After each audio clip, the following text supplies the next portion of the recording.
chaque personne qui commence la musculation devrait passer par une étape de morphonate. Il faut pas rentrer, je pense, dans un espèce de roleplay dans lequel on est en mode warrior, guerrier, nanana, même si c'est très stylé quand ça apparaît. En fait, c'est un levier qui permet d'accélérer la rentabilité sur les entraînements. C'est ça. J'aurais pas dit mieux. C'est littéralement ça. Ouais.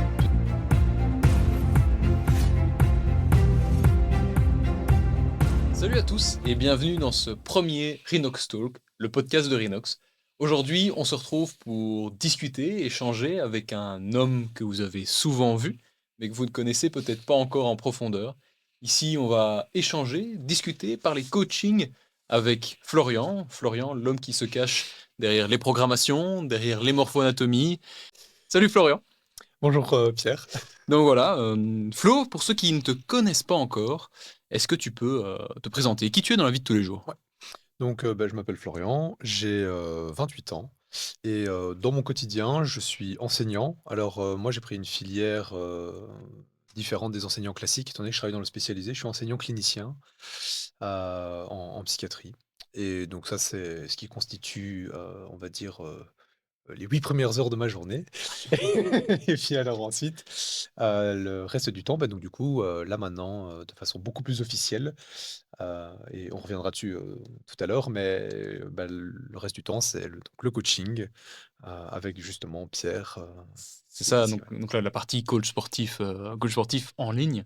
Et c'est vrai que si ce coaching sportif a émergé ou autre, c'est suite à de nombreuses discussions qu'on ait pu avoir sur l'anatomie, la biomécanique, le mouvement du corps humain, l'exécution idéale à faire à la salle, et Ouais, ouais, donc tout à de fait. longues heures de discussion.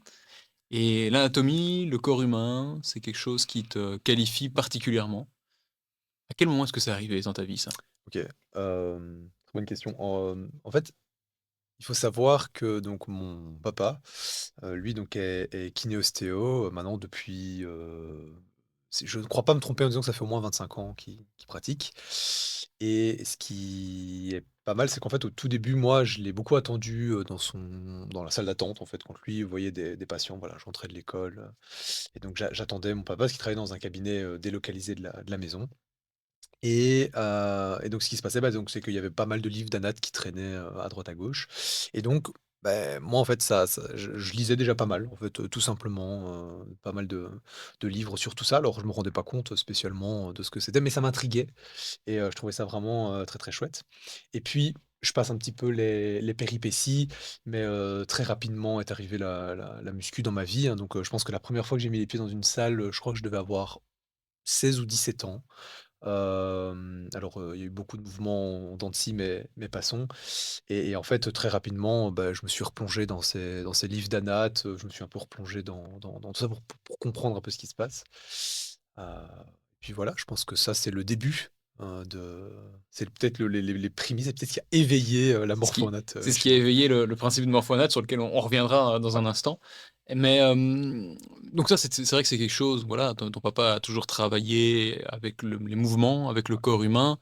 À quel moment? Parce que c'est vrai que tu disais que, bah, toi, à la base, tu professeur de sciences, donc c'est pas du tout la voie que Non. tu avais prise dès le départ. À quel moment est-ce que tu t'es dit que tu voulais faire le métier de coach? C'est une très bonne question. En fait, pour être tout à fait honnête, j'ai pas d'idée de quand je me suis dit: «Oh là là, vraiment coach, c'est le métier que j'ai envie de faire». Mais je pense que très rapidement, en fait, comme j'ai eu de l'intérêt pour la morpho et de l'intérêt pour les techniques d'entraînement, pour, même, que mettre dans son assiette et cetera, enfin voilà, avec de maigres connaissances. Je pense que j'avais déjà franchi un cap que des personnes n'avaient pas encore franchi, c'est-à-dire le cap de se renseigner tout simplement dans la musculation. Et donc je pense que les gens venaient me demander des conseils, probablement de par l'exécution ou simplement des fois juste par, hem, la bizarrerie peut-être de certains exercices que je pouvais faire et pourquoi est-ce que je les faisais. Et je pense que c'est peut-être ça le qui a créé le déclic et qui a fait: «Mais en fait, j'aime bien transmettre le savoir». Et alors c'est marrant parce que finalement avec l'enseignement, Ça rejoint ton métier principal. voilà. Et donc je pense que il y a une espèce de cordelette, je sais pas, quelque chose qui a créé un lien dans tout ça. Et donc voilà, on s'est dit avec Pierre, enfin voilà. Voilà, c'est comme ça qu'est émergé le projet. C'est vrai que j'ai utilisé le mot métier principal, mais si je devais déjà te proposer de te projeter, est-ce que c'est quelque chose que tu apprécies? Est-ce que tu aurais peut-être envie d'en faire ton métier principal, à long terme? Donc le coaching. D'avancer sur le Ouais. coaching, ouais. Hem, ouais, alors j'adore mon métier d'enseignant. Vraiment, c'est je crois, un des plus beaux métiers du monde, Ouais, quand on est passionné, c'est vraiment, incroyable.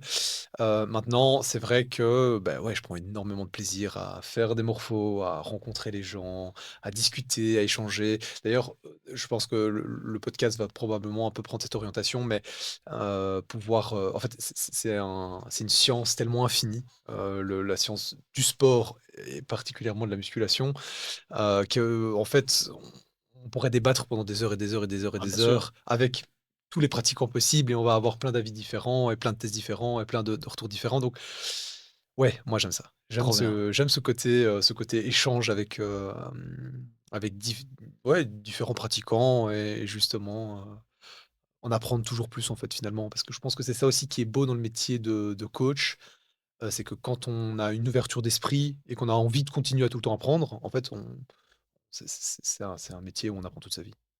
Incroyable. Et ça, tu le disais bien et ça me permet d'entamer du coup sur le métier de pourquoi le coaching sportif?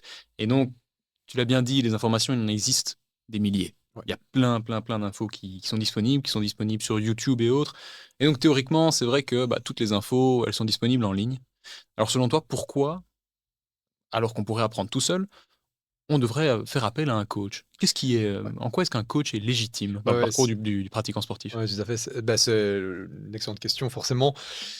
Ce que je vais dire là, ça ne tient que de mon avis à moi et en fait, moi, ce que j'observe, c'est qu'il y a des modes de pensée et ces modes de pensée, c'est on va dire, c'est des écoles, et je pense que c'est pas parce qu'on est affilié à une seule école qu'on doit suivre la voie de cette école.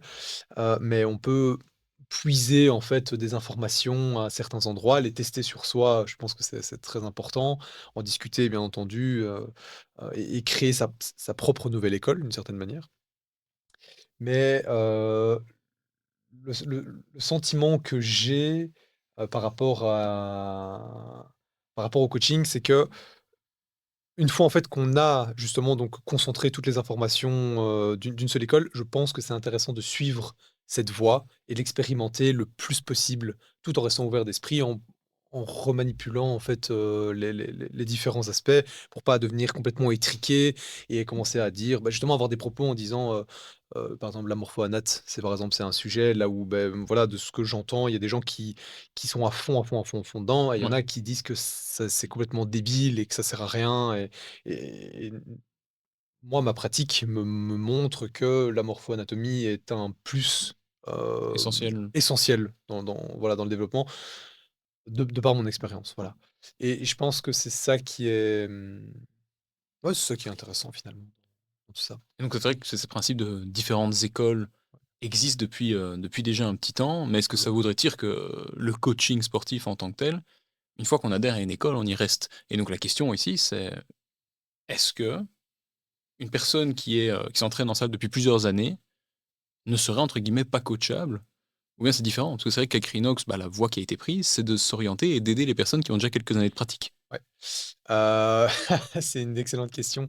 Je pense que quand on a beaucoup d'années de pratique, le plus dur, c'est, de pouvoir se dire que ce qu'on a toujours cru qui était vrai Ouais, n'est de les peut-être bas. pas si vrai que ça. Je pense que c'est très dur, c'est souvent lié à de l'ego et je pense que plus on avance dans l'âge, plus c'est compliqué. Donc je pense que voilà, en salle, on a tous ce mec un peu, qu'on rencontre qui a 40, 50 ans, qui s'entraîne depuis 20, 30 ans, qui a probablement un très bon physique, Bien sûr. et qui va venir un peu te donner des conseils, en disant: «Ah oui, par exemple, il faut consommer, 30 grammes de protéines, toutes les 3 heures», enfin voilà, c'est une énormité, Parmi tant d'autres parmi dans ce par milieu, voilà, hein. parmi tant d'autres. Mais je pense que donc du coup, pour répondre à la question, je crois que c'est plus dur de coacher une personne qui est ancienne à la salle, non pas parce qu'elle est ancienne à la salle, mais parce que je pense que avec l'âge, on cristallise un peu les choses et on n'a pas envie de sortir de ce qu'on connaît. On est plus confortable dans quelque chose qu'on connaît qui est probablement faux que d'ouvrir l'opportunité de se dire: «Bah non, en fait, probablement qu'il y a d'autres voies qui sont aussi empruntables et qui sont tout à fait bonnes, quoi». C'est intéressant parce que tu dis ici que certaines personnes, du coup, s'ancreraient peut-être dans leur pratique et de ton expérience de coach maintenant et de ce que tu as fait, parmi les résultats que tu as eus, donc tu m'expliquais que Ouais, malgré tout, bah, et on l'a vu, les résultats parfois les plus parlants sont sur ceux qui ont déjà un certain niveau de pratique ouais, tout à fait. et sur lesquels tu es venu, remoduler certains Ouais. aspects, reconfronter certaines théories ou préconceptions. Donc En tout cas, moi, ce que j'ai pu observer, de ma maigre expérience, hein, mais c'est de me dire que il y a un fait qui est indéniable. Quelqu'un qui va à la salle et qui pousse depuis 10 ans, il a une maturité, il a une qualité bien sûr, musculaire qui est présente et on peut pas retirer voilà, et c'est comme ça, ça fait partie de cette science du sport. À un moment, voilà, il a fait du développement musculaire et cetera. Retirons les aspects génétiques, retirons les aspects morphos et cetera. Le gars il a été à la salle, il a poussé et il a probablement créé de la fibre et donc c'est impressionnant. Je pense que les gens qui ont fait ça et qui en plus de ça ont la capacité de se dire: «Je vais chercher un coach et je vais me laisser diriger par ce coach pour, heu, non pas améliorer, pour performer». mmh Tout simplement, parce que je suppose que quand on prend un coach aussi, c'est pour bien sûr. performer tout simplement. Je pense qu'il faut pas être dans une forme de résistance. Je pense que quand on va chercher un coach, il faut pouvoir, entre Se dire guillemets, je sais pas mettre son cerveau sur off, c'est pas vraiment ça, mais pouvoir se laisser diriger par le coach, tout en restant curieux c'est de ce ça, qu'il propose. bien qu'on regarde que l'exécution pure et dure a un même système et le fait de ne pas dévier, Ouais, sur différents systèmes va amener les résultats les plus parlants. exactement, ouais, tout à fait, Donc ça, c'est vrai que ça, tout c'est à vrai fait. qu'on l'avait vu aussi. Donc c'est cette idée, bah, que même les plus anciens, du coup, sont aussi coachables alors malgré tout. C'est ça. En fait, je pense qu'à partir du moment où on a un caractère curieux Ouais, et qu'on n'est pas dans de la résistance, c'est ça.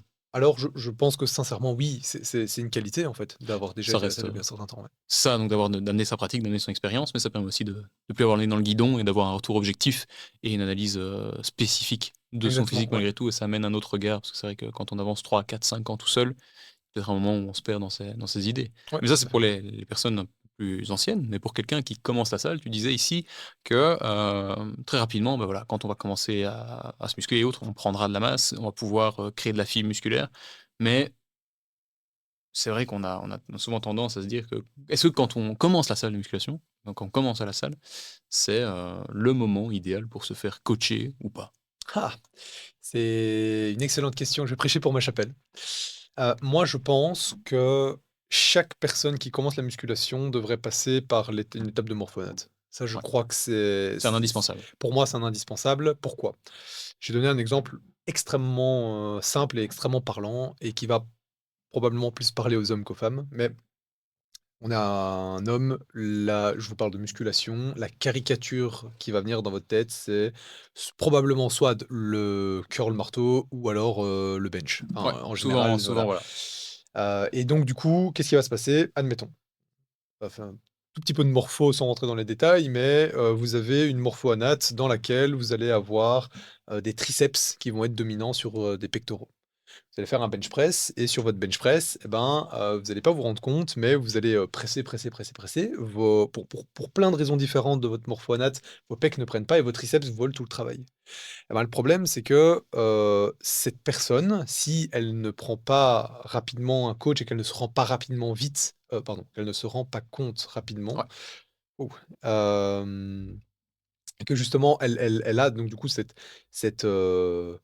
capacité de recrutement du triceps qui est supérieure à celle du pectoral, elle bah, elle risque va de développer une se conn mettre à mal sur du long c'est terme. ça, elle va créer de la connexion neuromusculaire et elle va favoriser le triceps. Le Ouais, triceps va devenir très puissant et après, bah, du coup, pour pouvoir aller travailler les pectoraux dans des mouvements de presse, notamment quand, on va avoir une extension du coude, bah, en fait, ça va être très compliqué de récupérer la sauce. c'est ça. Donc voilà, donc ça, c'est un maigre exemple parmi des centaines d'autres qui justifient le pourquoi est-ce que passer par Un une coach au étape, début et voilà, une étape justement de morpho-anatomie par quelqu'un qui s'y connaît de préférence quand même, bah, va avoir un certain intérêt et en fait, ça demande certains petits prérequis parce qu'on parle de morpho-anat et la morpho-anat, on va avoir aussi les aspects, biomécaniques qui vont rentrer dedans, on va avoir les aspects posturologiques qui vont rentrer dedans, on va avoir des aspects pathologiques qui vont C'est rentrer dedans. ça. Donc il y a quand même beaucoup de choses qui rentrent Parce dans que dans ça, quoi. ça, c'est vrai que c'est, bah, du coup, la posture du coach dans le début du processus d'un adhérent et là, c'est vrai que tu as vraiment axé sur, toute la partie, posturaux, mais au-delà de ça, on s'en rend compte, bah, voilà, là, on est sur la fin des fêtes, les gens ont bien profité de la fin d'année, on est relativement content et on se fixe des objectifs, parfois à court terme, Mmh mh. à défaut, Ouais. il me semble, parce que, bah, souvent, voilà, on a des périodes d'affluence en salle de sport où les gens se lancent en janvier, on est motivé 2, 3, 4 semaines et puis plus rien. Mmh mh. Quel est le rôle du coach dans ce processus-là? Parce qu'on Et pourrait donner tous les bons exercices ouais, à l'athlète, mais qu'est-ce qu'il fait de plus le coach?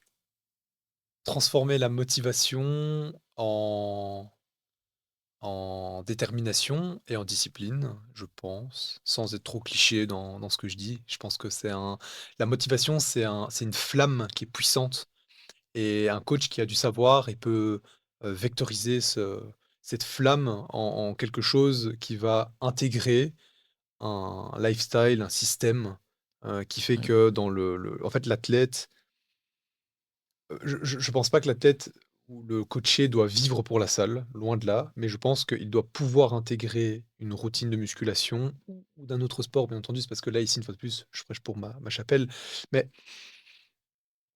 l'idée, c'est, je pense que c'est de pouvoir utiliser, justement donc, tout ça pour que la salle soit au service d'un meilleur lifestyle pour l'individu, tout simplement. Et je pense que le coach peut vraiment jouer un rôle non seulement de structuration, il peut Ouais. aussi jouer, un rôle d'aidant, donc c'est-à-dire quand l'athlète va un peu tomber, va un peu, se relâcher, bah, il est là pour lui tendre la main et lui dire: «Mais L'aider non». à franchir le cap Voilà, c'est d'aller ça. en salle de De sport ou de se c'est remotiver ou ça, de pouvoir aussi feedbacker, je pense que c'est super important de pouvoir dire à l'athlète: «Ouais, mais regarde tout ce que tu as déjà fait, mmh c'est super bien, c'est» voilà, de pouvoir avoir un pouvoir retour objectif, en fait, sur voilà, sa c'est ça pratique. exactement, pouvoir valoriser. En fait, c'est un regard méta, quoi, c'est un regard extérieur sur le coaché qui lui vit sa vie à la première personne, quoi. C'est ça, donc c'est vraiment dans cette idée d'accompagnement, donc ça vaut la peine si on a du mal à si on se lance souvent il y a parfois des gens, hein, qui se lancent par bribes, en disant: «Bah, voilà, je me lance un petit peu en salle de sport, hop, j'essaye 1 mois, 2 mois, oh, c'est compliqué, il fait froid, il fait moche, Mmh. j'observe que j'ai un petit rhume qui est apparu et autres, je me reste à la maison, puis ah, qu'est-ce que je suis bien à la maison»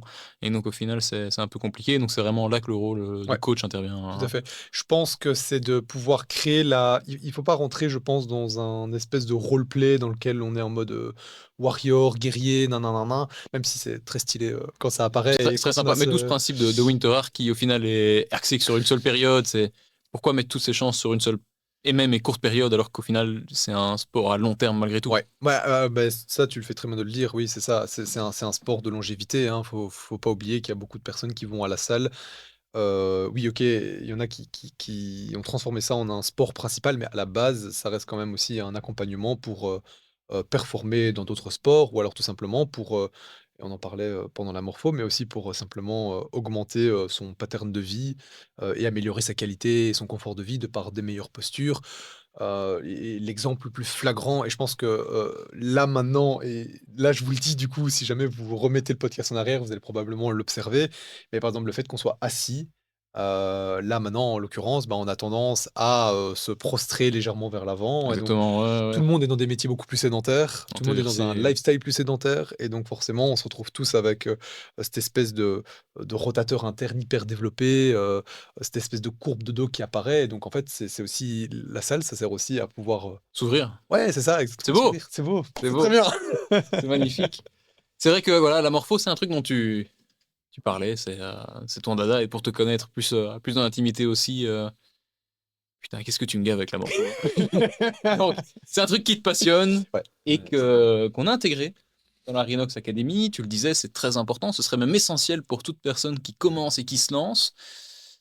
Et voilà, c'est vrai qu'on utilise ce terme morpho-anatomie, mais concrètement, si tu veux l'expliquer à quelqu'un qui n'a jamais entendu parler, voilà, je te demande de l'expliquer à ma grand-mère, comment est-ce que tu fais? mais c'est très, très simple. Vraiment je peux y aller, c'est très, très simple. La façon dont moi je la conçois en tout cas. Ouais, Parce qu'il y a d'autres précurseurs, il y a d'autres noms qui sont extrêmement intéressants et qui l'abordent un petit peu différemment, d'accord? Mais si je devais l'expliquer à vraiment un novice, je lui dirais: «La morpho-anatomie, c'est quoi?» Ça repose sur 4 secteurs. Le premier c'est le secteur segmentaire. En gros, ça veut dire vous êtes constitué d'os. Ces os sont simplement une charpente qui vont soutenir tout le reste de votre corps, d'accord? Donc, vous avez des segments. Ces segments, ils ont des longueurs, tout simplement, et ces longueurs vont donner une idée de comment les muscles, parce que les muscles, il y a des tendons s'insèrent sur vos os, d'accord? D'office, donnent une idée de comment les muscles vont être. Donc en général, pour donner, un exemple, alors c'est pas toujours le cas, mais c'est quand même souvent le cas. Souvent, quand vous avez un segment long, vous avez plutôt des muscles courts dessus. Ouais. Voilà. Quand vous avez des segments plutôt courts, vous allez avoir des muscles plutôt longs dessus. OK?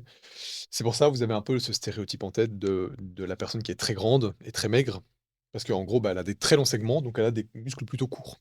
OK. Et donc du coup, de la personne qui est plutôt petite de taille, plutôt On va avoir trapue, des gros muscles alors. voilà, c'est ça, du coup, qui va plutôt Enfin, avoir des donc longs muscles plutôt, des gros muscles. c'est ça, Ouais. bah, en fait, plutôt des longs muscles qu'on va pouvoir convertir en gros muscles si on fait du bon travail. Donc ça, c'est la deuxième partie. La troisième partie, c'est l'environnement dans notre quotidien qui va amener des problèmes, posturologiques dont on parlait juste avant et des problèmes pathologiques. Et alors le quatrième secteur, bah, c'est que quand on a notre pantin articulé, Ouais. qui est inerte et que vous lui insufflez du mouvement, bah, là, il y a toute la partie biomécanique avec notamment, si vous vous rappelez peut-être de vos cours, en secondaire, bah, du coup, les bras de levier, typiquement, sont un des vecteurs, les plus intéressants dans la morpho-anat. Ça, c'est intéressant et tu parlais ici un peu tu utilisé le mot pantin. Ouais. Ça, c'était pas mal. Est-ce que, toi, Florian, de par, toutes tes connaissances en morphoanatomie, je vais pas dire tu vois les gens comme des pantins, hein, ce serait Un péjoratif ici, articuleur de pantin. mais est-ce que tu vois des choses chez les gens que 95 des gens ne voient pas? Ouais, ouais, ouais, ouais, complètement. Ouais, je pense Donc alors quand tu vois quelqu'un, la ouais. première chose que tu fais, tu l'analyses? C'est une Alors, déformation? c'est un travail, c'est à la fois un super pouvoir et un peu une malédiction, parce que plus on s'exerce à le faire, plus on voit des choses que les gens ne voient pas. Je pense qu'il y en a qui ont un œil encore meilleur que moi, c'est-à-dire que je pense qu'il y a des gens qui vont marcher dans la rue et qui vont très rapidement pouvoir observer, par exemple, des pieds qui partent sur le côté, qui vont pouvoir observer, directement, des personnes qui vont être un peu penchées d'un Mmh. côté, ce qu'on appelle les côtés hyper Beau, et hypo, enfin les quotas en inspire et expire. Mais globalement, il y a, des gens qui sont, je pense, qui ont un œil plus affûté. Mais oui, effectivement, il y a des gens, je vais les voir squatter. tu vas pouvoir leur dire que c'est pas pour eux. Bah, en fait, c'est déjà dans un premier temps, alors pas que c'est pas pour eux, mais qui devraient très probablement faire énormément de travail avant de pouvoir utiliser le squat comme un Donc outil pour faire ce qu'ils ont envie de faire. c'est un levier qui permet d'accélérer la rentabilité sur les entraînements? De fou. C'est C'est ça? j'aurais pas dit mieux. C'est OK. littéralement ça, ouais, tout Donc à c'est fait. vraiment un outil donc en fait voilà, c'est la morphoanatomie change donc réellement un entraînement. Je pense que la morpho-anatomie fait gagner du temps d'entraînement Est-ce aux qu'en tant gens. que coach sur tes athlètes, tu as déjà vu un athlète pour qui ça a été le jour et la nuit d'avoir fait une morpho? Ouais, complètement, ouais, Ouais, tu as complètement. des exemples à nous citer? Donc, si je peux citer des noms Si tu ou peux citer, ouais, le nom d'un athlète, ouais, qui potentiellement. qui a par Ouais, exemple vu ça, bah, par exemple, typiquement, il y a des athlètes comme, par exemple, Romain que ouais, vous verrez dans un dans un prochain podcast, podcast. Ouais. l qui lui du coup, l on a vraiment pris, son environnement, donc vous verrez que c'est il pratique aussi, un autre sport. Donc ça, c'est l'environnement qu'on a pris. La morpho-anat plus son quotidien en tant que, enfin dans sa profession aussi, on va dire. Vous découvrirez, Romain dans le podcast. Je ne spoile pas trop. Par exemple, lui typiquement, le fait d'avoir fait une morpho-anatomie avec la connaissance de tout son environnement a permis de pouvoir établir une programmation, heu Spécifique avec un spécifique, exactement, qu'il a pu tenir, donc du coup, sur le long terme, qu'on a pu réajuster, pour 1 milliard de raisons, notamment une blessure, qui était apparue, suite à un ancien accident, enfin mmh mh. bref, vous verrez tout ça dans le podcast. Et donc là, typiquement, bah, là, ça a été Ça a été, clairement game changer. c'est ça. Donc ça, c'est vraiment Clairement. être un super outil Ouais, et c'est vrai clairement. que de par l'accompagnement qui était proposé aussi, certaines personnes étaient venues te voir avec des blessures Ouais. et ces blessures ont disparu. Alors, les blessures ont pas disparu. Mais elles En se sont fait, atténuées. voilà, en fait, il faut simplement se dire que les gens ont quand ils ont des problèmes, par exemple, posturologiques, ils vont alors c'est pas toujours bon de sortir les gens de leur mauvaise posture parce que le corps s'adapte. C'est une magnifique machine, le corps s'adapte. Mais quand il y a des douleurs qui apparaissent, clairement, il y a du travail à faire.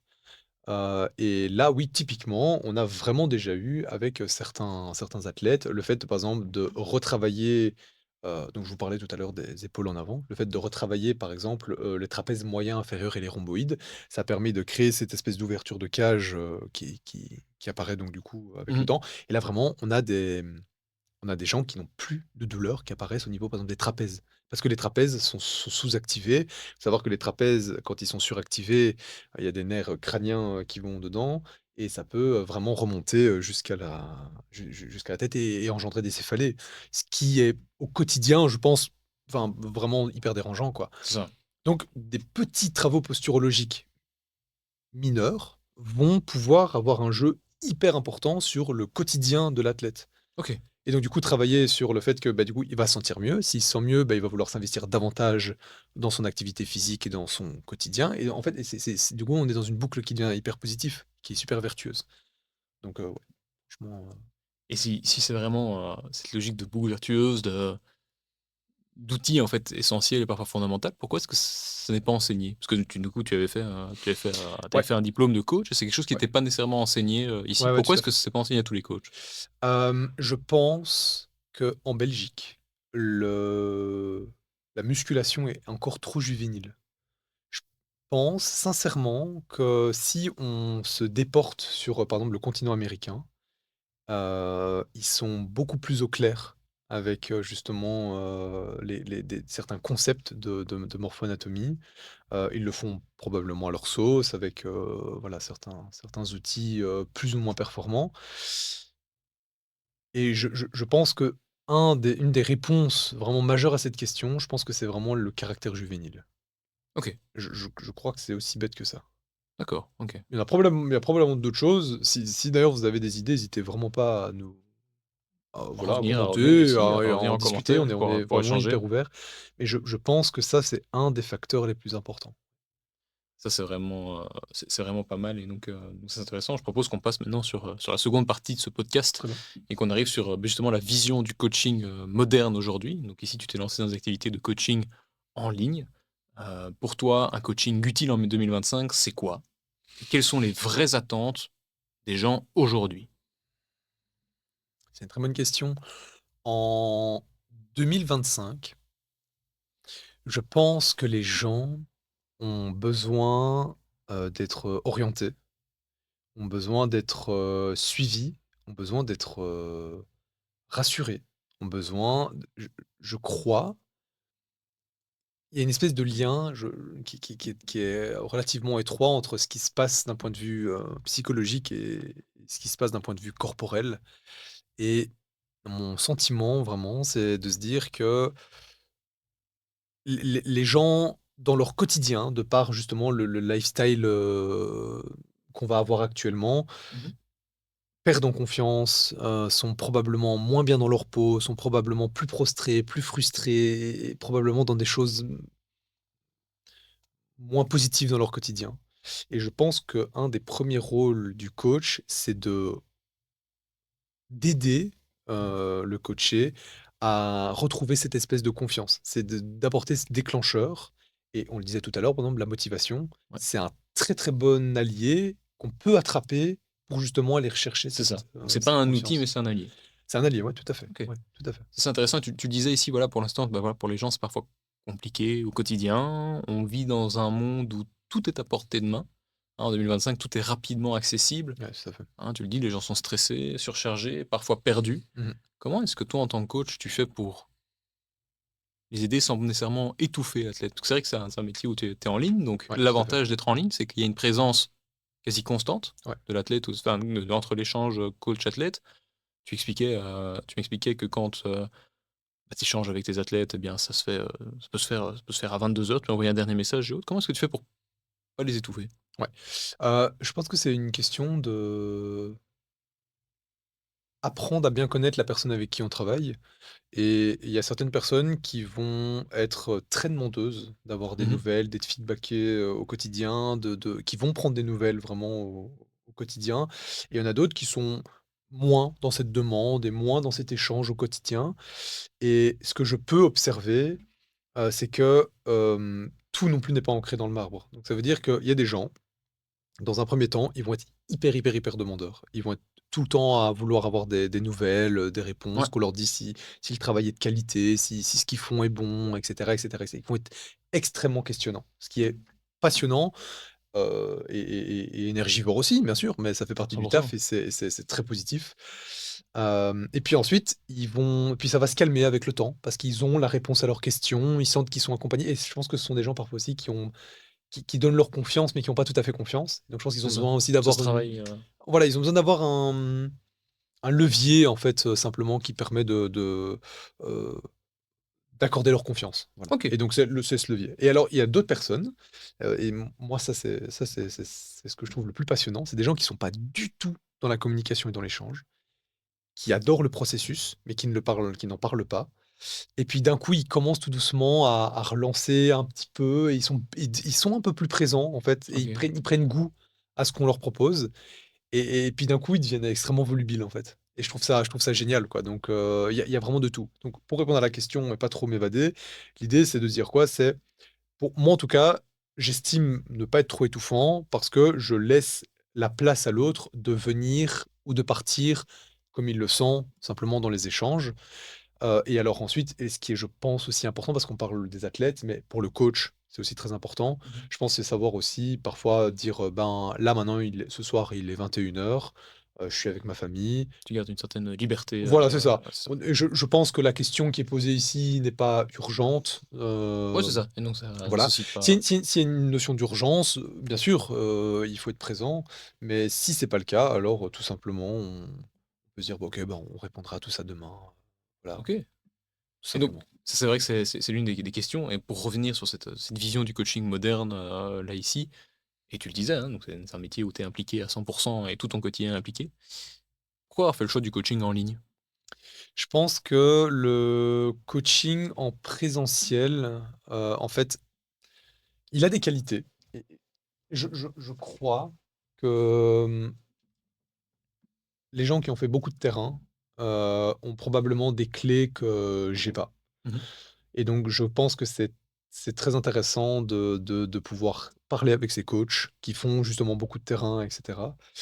Mais le fait de pouvoir le faire en ligne, ben, c'est le fait de pouvoir aussi toucher, plus de personnes. Donc de pouvoir avoir accès à des gens qui sont pas Tu forcément dans mon entourage, tu direct. démultiplies l'expérience, en fait C'est ça, exactement, ouais, tout à fait. et donc Et tu apprends plus vite?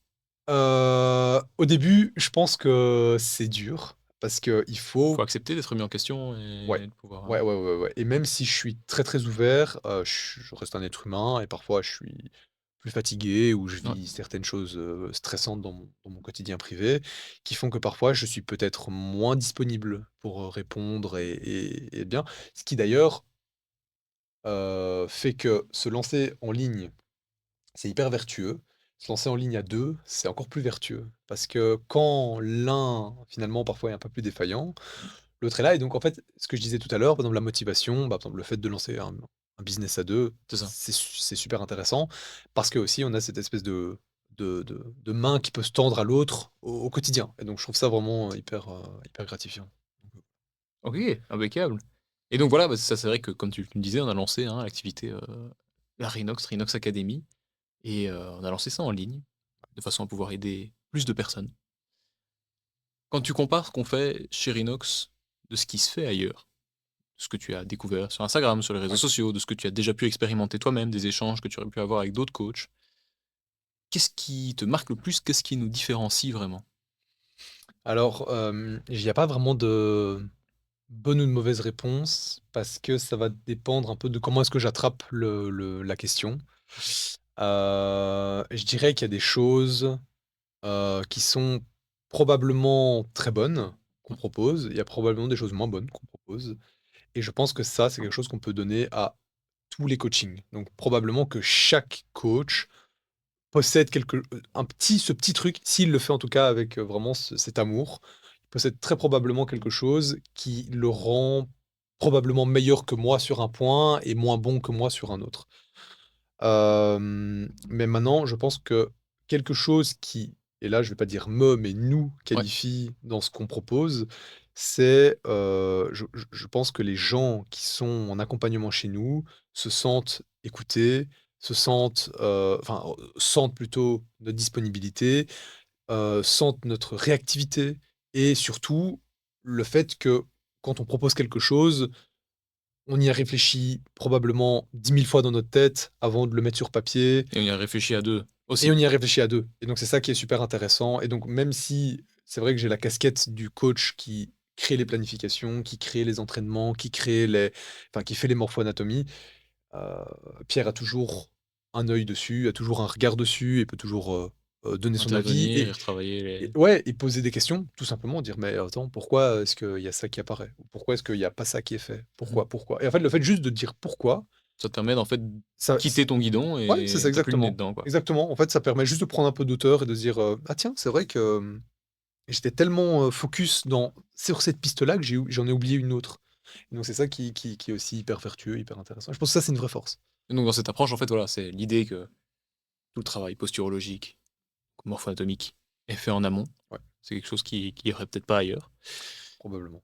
Une disponibilité qui est vraiment qui est disponibilité qui est là à toute épreuve, Ouais, hein, à tout dans toutes tout à circonstances. fait, ouais. Et tu le dis bien, le fait d'être 2, bah, forcément, bah, on est d'autant plus disponible, hein. Donc, Ouais, c'est vrai que là, ben, l'athlète n'est jamais mis seul face à son travail et donc dès qu'il y a un doute, une hésitation, un travail qui est fait, eh bien, c'est retravaillé. Des fois, c'est même retravaillé, c'est des réponses qui sont même parfois co-construites à 2. tout à fait. Et en effet, une patience, une compréhension, une écoute de l'autre, une approche humaine, Ouais. malgré tout, qui est vraiment vraiment présente et c'est tu te mettrais la casquette du coach directif? Mmh, directif envers mes athlètes? Ouais, Hem, je mettrais pas le terme directif, je l'aime pas trop. c'est pour ça que j'ai utilisé le terme Ouais, directif. je dirais plutôt guide. OK. Dans le sens où et sans de nouveau, sans prétention, c'est vraiment l'image de, je te tiens la main pour qu'on avance. L'idée, c'est quand même qu'au bout d'un moment, tu puisses avancer sans que je sois là. Mais je te tiendrai la main aussi longtemps que c'est possible que je te la tienne pour que tu puisses avancer, sans embûches et donc apporter un maximum d'outils, et tout ça. Ce que j'aime pas dans le terme, directif, c'est ça que tu avais C'est ça que je utilisé. voulais dire, ouais. Directif, c'est que je trouve qu'il y a un côté très: «Fais ça, mais je te dis pas pourquoi tu dois le faire». OK. Et ça, je pense que ça, c'est un peu à l'opposé de la philosophie qu'on essaye de partager avec les athlètes. J'utilisais beaucoup la notion d'avancer, guider. Ouais. Si maintenant je devais te poser la question, Rhinox dans le futur, il est où? Comment est-ce que tu vois Rhinox avancer? Qu'est-ce que tu aimerais pour un Rhinox idéal? Pour un Rhinox idéal, petit message à moi dans le futur. Je pense que vraiment, Rhinox pour moi, c'est, heu, quand on vous parle, pour les néo-pratiquants, quand on vous parle d'une salle de sport, vous pensez très probablement, Basic Fit ou, Gyms ou, je ne peux ou comment c'est en France? C'est que donc tu as les fitness park? Fitness Park, voilà. Et ben, j'aimerais que, les gens se disent, «OK Basic Fit, OK Fitness Park, OK Gyms, OK n'importe quoi». Arriver dans du commercial, en fait, c'est bien, mais Voilà, c'est ça, donc très bien, mais avant tout, ouais, Rhinox. on fait attention. Et avant Rhinox, Rhinox, c'est quoi? C'est la morpho, c'est la discussion avec 2 coachs, c'est C'est justement arrivé donc avec tous ces outils. En fait, arriver avec son cartable plein à son premier jour d'école. exactement. Oh, ça, c'est une clôture. C'est parfait. Et tu t'étais exprimé à ton toi du futur. Si maintenant tu devais t'exprimer au Florian qui met les pieds pour la première fois dans une salle de musculation, qu'est-ce que tu lui dirais? Fais les jambes, mec. Non, non, plus sérieusement, je lui dirais: «Ne cherche pas, la perfection, mais plutôt la rigueur». Magnifique. Si en une seule phrase maintenant, Florian, tu devais, dire à l'un de nos auditeurs qui hésite à se lancer, qui hésite peut-être à rejoindre, l'aventure, donc si tu devais lui donner une seule phrase aussi, ce serait quoi? Si tu veux te lancer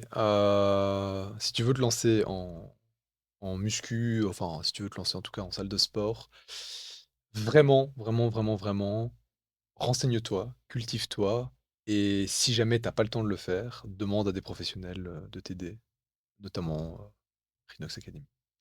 Merci Florian. Merci Pierre. Merci à vous d'avoir suivi ce premier épisode du Rhinox Talk. Si jamais vous avez envie de voir la suite des épisodes, ce sera un podcast qui sortira par mois. N'hésitez pas à vous abonner juste en dessous. Et sur ce, à la prochaine. Ciao, ciao!